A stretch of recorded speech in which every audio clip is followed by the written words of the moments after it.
আমরা একটা তরমুজ খাতি মনসালি খাতি পাচ্ছি না, একটা তরমুজের দাম 500 টাকা। আমরা ইনকাম করি কয় টাকা? এই গাড়িটার জমা 250 টাকা। রমজানের আগে যে জিনিসের দাম কম ছিল সেই জিনিসের দাম এখন দ্বিগুণ পরিমাণ বাড়ছে। এটা ওই আপেল খাতে পারি না, কুমলা খাতে পারি না, তাহলে আমাদের কি হচ্ছে? গরিব মানুষের কোনো জিনিস কিনে খাওয়ার কায়দা নেই, সব ভিআইপিদের জন্য। মানে গরিব মানুষের তো মানে আমরা ভুল করে ফেলাইছি এইটা। গরুর গোশত মানে দেড় বছর চোখেই দেখি না, কিনবো কিভাবে কম। চলছে পবিত্র মাহে রমজান, আর এই রমজান মাসে প্রতিটা দ্রব্য মূল্যের দাম কেমন এবং সাধারণ মানুষের কি অবস্থা, আজকে সে বিষয়ে আমরা জানার চেষ্টা করব এবং সাধারণ মানুষের সঙ্গে কথা বলার চেষ্টা করব এবং পুরোটা সময় আপনাদের সাথে যুক্ত থাকবো আমি সুমন মিয়া। রমজানের আগে যে জিনিসের দাম কম ছিল সেই জিনিসের দাম এখন দ্বিগুণ পরিমাণ বাড়ছে। গরিব মানুষের দাম বেশি করে খাবো কি করে? ওদের দাম কমাচ্ছে না, এই দিন তাদের ঝামেলা হয়ে যাচ্ছে বেশি। একই রকম থেকে গেল, দাম কমছে না, আগের থেকে ওটা বেশি দাম হয়েছে। একটা সারাটা দিন ইনকাম করে 700 টাকা ধরেন, জমা দিয়ে দিতে হয় 250 টাকা।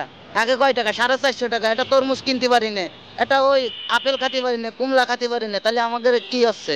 গরিব মানুষের কোনো জিনিস কিনে খাওয়ার কায়দা নেই, সব ভিআইপিদের জন্য। বর্তমান বাংলাদেশে কোনো জিনিস কিনে খাওয়ার মতো নেই। এটা মনে করেন পাঙাশ মাছ, যে মাছ খাইতো না সেসব মাছের এখন কি দাম জানেন? তরি তরকারি কেনার কায়দা নেই। ইদানিং নয় বেগুনির দাম সস্তা, তাছাড়া সব জিনিসের দাম বৃদ্ধি। এক একটা জিনিসের দাম তো পরিচয় দাম হয়ে গেছে। পেঁয়াজের দাম 60 টাকা, আলুর দাম 50 টাকা করে, চিনির দাম 70 টাকা। কোনো জিনিসের কেনার মতন নেই। আমরা যা চাই সরকার তা দিতে পারবে না, সরকার দেবে ভিআইপি গেরে। আমাদের মতো মানুষের না, গরিব মানুষের সই বাদে না সরকারের।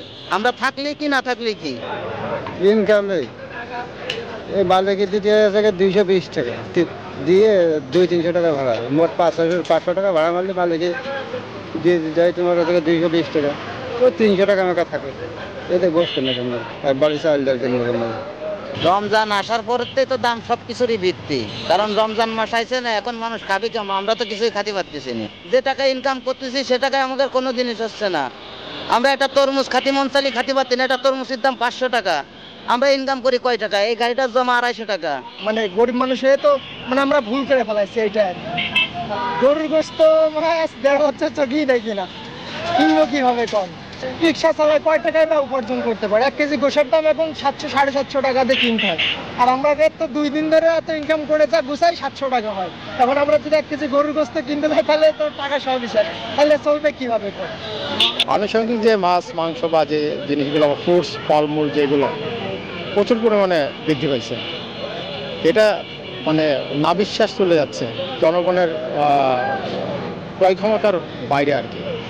সেই যে মাহে রমজান পবিত্র মাস, পবিত্র মাসে মানুষ রোজা থেকে রোজাদার ব্যক্তিরা যে একটু স্বাচ্ছন্দ্যে ইফতার করতে কিছু একটু ফলমূল খাবে বা এই যে খেজুর খাবে, সেটা সাধারণ মানুষের ক্রয় ক্ষমতার বাইরে।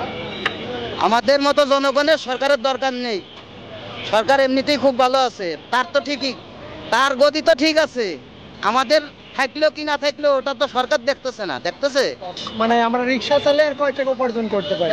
মানে একটা জিনিস কিনতে গেলে তো আসলে দাম বেশি, মানে সারাদিন যা উপার্জন করি একটা ফল কিনতে গেলে আমাদের সারাদিনকার রোজগারটাই শেষ, তাহলে আমরা চলবো কিভাবে বা বাঁচবো কিভাবে? প্রতিটা দ্রব্য মূল্যের দামই যেন আকাশ ছোঁয়া, বিপাকে পড়তে হচ্ছে সাধারণ মানুষকে। তবে এর থেকে পরিত্রাণের উপায় কি? প্রশ্ন থেকে গেল আপনাদের কাছে। মিলনের ক্যামেরায় সুমন, ঝিনেদা টিভি।